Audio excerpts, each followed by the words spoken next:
So it's another great morning on the podcast, the Business Babble. So how are we all doing today? How's the football? Are we talking football this morning? No? You know? I am That's all I just say about asking. that. I went and watched in one of the pubs, the England game, Yeah? and somebody asked to sit down beside us, who then brought a friend over who turned out she was an absolute rocket. And she had a lot of proper hate for England, as it turned out. See, I don't have any hate. Nah. I just leave that because it doesn't best serve you. I have a little bit of needle with, everybody does with England, and they probably have a bit of needle with us. With Is it a good rivalry? Yeah, I think genuinely it is. I mean, Yeah. the longer they're in, the more interest there is. No, it's going to be an That's very true. interesting top four. Well, supposedly the top four teams in the world now. It's like any old derby, or, Glasgow, Edinburgh, anything along these lines. It's like any old derby. There's going to be a wee bit of natural spite there, but as long as you don't let it get too serious, then there's no issue. Exactly. It is. At the end of the day, once the game's finished, we all go back to our work, our lives, and it becomes a distant memory. Yeah. The problem is, Here we go. with England, it will continue all over the BBC for years and years to come, rubbing it into the Scottish. But no, the whole World Cup has been great. It's been great. It's put Scotland on the map. It's put everybody on the map. And I was watching some of the Bostonians coming over to Edinburgh as well, getting interviewed. Right, yeah. It's fantastic. And I think we have said this on the podcast as well. It is making you proud from how Scottish people have behaved in other people's countries, especially on a worldwide stage like that. So, and it'll be great for tourism as well. For all other countries, people have sampled their culture when they're coming over and liked it, so they'll go possibly over to their country. But side to that, we've got Doug from NFU Mutual, Edinburgh and the Lothians back on again. So thank you very much for coming along. Thanks for having me. So we talk about business. So we've got the insurance hat for you, but we want to talk something a bit sexier, right? And you can think of that bad or good, whatever way you want to look at it. But anybody that's in business needs to save money. Whatever you've got there, you want to be saving money. And you seem to be having a platform where it's saving a lot of people money, a lot of your clients and potential clients money. So talk us through that a little bit, Doug. Yeah, so rather than, as you say, go down the track of insurance, part of what I do is involved with NFU Scotland, which is a large political organisation. And you might be thinking, what's NFU National Farmers Union got to do with Business Babble, with businesses, that side of things? They have a professional membership element, and a lot of this now focuses on the wider outside of farming market. And with that specifically, they have got benefits beyond, as far as I'm aware, any other professional membership benefit scheme across the UK in terms of fuel card discounts, vehicle discounts, things like that, because across all of the farming unions in the UK, they have a massive buying power and they've been able to negotiate exceptional deals on various things. So I can run on some of these points just now, but to give an example, a week ago Thursday, we took on a new timber merchant, for instance. Small timber merchant, his fuel bill every year is about 10 grand, and we're saving him £1 just because he's become a member. It's £265 a year for his business, and he's saving £1 instantly just on the fuel alone, not including any of the vehicle discounts, other energy discounts, or anything along these lines. Good. Is it like a buying group then? To a certain extent, when you describe those great benefits that you have, Doug, is it how does it work? Give us a little bit of an idea. It's not a buying group per se.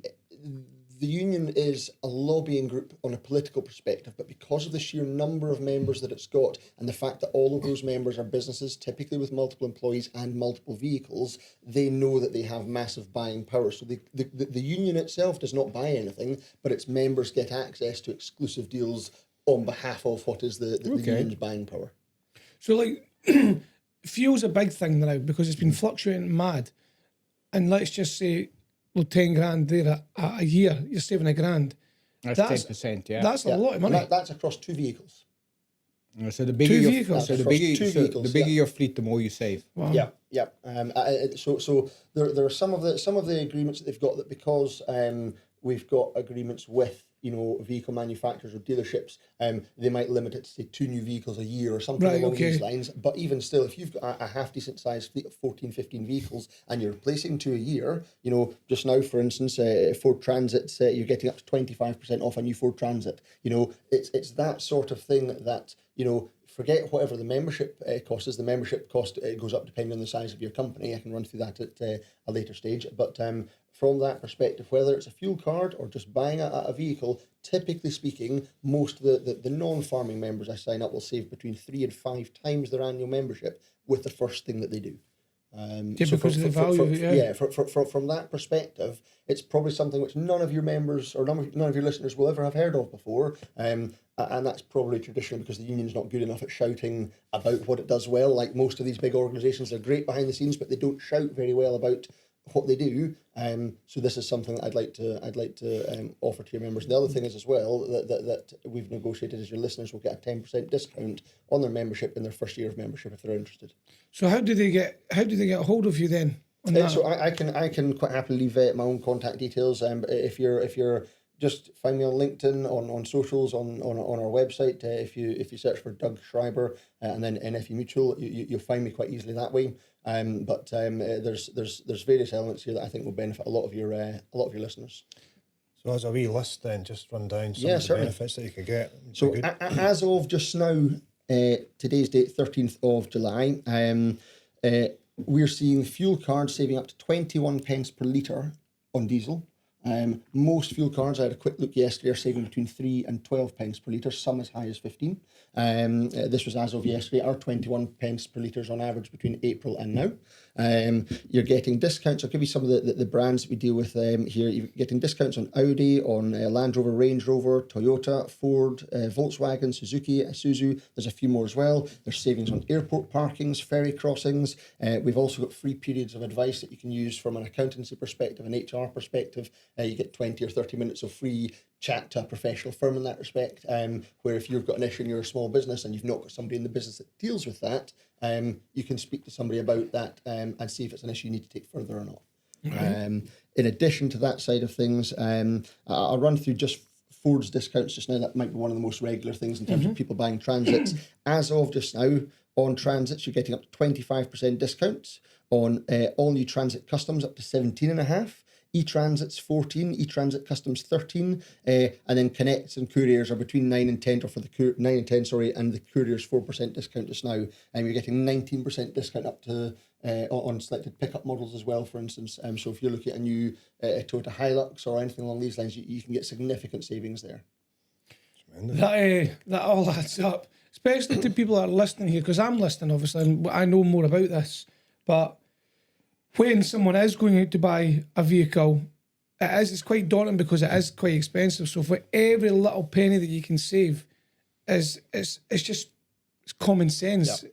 So paying for a membership outweighs the amount of money that you're going to get savings. You're going to make so many savings on that. And you talk about this being expensive. The vehicle discount is one thing, but if you're looking for finance in the vehicle as well, an agreement with Anglo Finance that gets you special preferred rates there as well.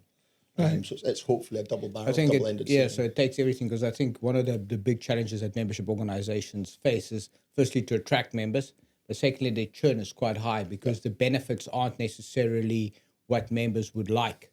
Yeah. So that makes sense. I mean, how many businesses need a vehicle? And how often do you replace your vehicle? And where do you replace your vehicle? And often you need finance for your vehicle. Yeah. So all of it, it adds up. Pennies take care of it, and the pounds eventually will start flowing through. I think it's like every business, though, when we're talking about business on a constant basis. Well, that's what we should be doing because it's called the Business Babble. Yep. But you look at all your costs, like when we talked to Steve Wilson regarding energy, why would you pay more for your gas and electricity than your next door neighbour? I mean, it's just silly. And it's the same idea. Like we talk about insurance, people get the misconception wrong with insurance. They go cheap. But when there's a problem, it happens. Until they have a claim, absolutely. You've basically just wasted, let's just say you cost £1,000, but somebody settles on £700. They've just wasted £700 because it's not actually covered them for anything, because insurance will go do a forensic check. But where your guys are, and this is why you're part of it, is because you do that forensic check, you ask all the questions that need to be answered. So you pay that £1,000, but on the unlikely event, or the likely event, if that water, that flood, that fire comes, you're not worried because you've got their back and you've had it protected and ring fenced. And again, the next part of what you're saying, if you're offering cost-effective solutions for people that run their business like everybody else, you're now saving 21 pence per litre, or it might fluctuate to 20. I know what fuel cards are like because I've dealt with them all my days. You are only saving a small amount, but that's a larger amount that you're saving. So why wouldn't you take it?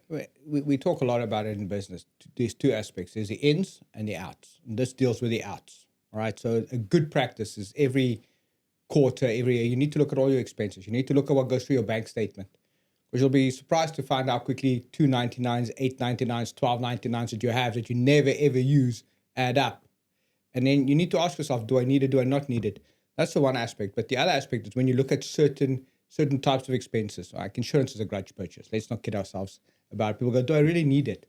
I think rather need it and not have it than have it and not need it. Because I'll tell you a story about in South Africa, there was a very, very large fast food chain. And they went out on renewal. And they were dragging their heels, but their broker was proactive. So he put them on cover. They didn't know about it. And then there was a massive fire. And it would have bankrupted them. But because the broker was proactive, because they had the right cover, it's good. Now, this is just another benefit to that cover. Am I correct in saying that in dealing with the NFU? Yeah, I mean, they're technically two different organisations, but the NFU Mutual partially funds the NFU Scotland. People who do what I do go out and collect new members for NFU Scotland and retain those members. A lot of those members also happen to insure with us, whether farming or not. There's a lot of cross-pollination. Exactly, yeah. There's a lot of that kind of coordination that goes in there, marries up quite well, that relationship. Do you know what? I've just picked up a key word there, and this is one of the things. Cross-pollination? No. Oh, damn it. It's one of the words that most people forget in business because they shouldn't be in business. Here we go. Retain. Yeah. Retain your client. We talk about client order value, all of these things, but with you guys, it's touch basing with your clients, making sure they're all right, how things have been going in the last little while, not just, oh, here we go, next fee for next year, next fee for next. Well, it's that whole customer journey. The vast majority of situations, retention of customers or members in this situation from the union's perspective is far, far cheaper than acquisition of new business. If you think about how much you spend on marketing and driving out and meeting new people, you might speak to 10 people before you get one who says yes.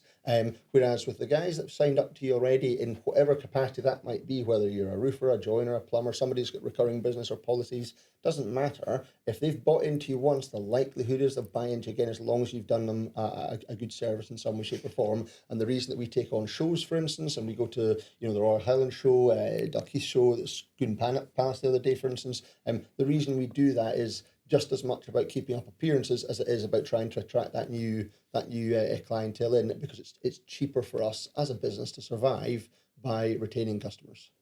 It's really amazing that you say that you speak about client retention. Personal story. So we have Sky. So my Sky runs out of contract.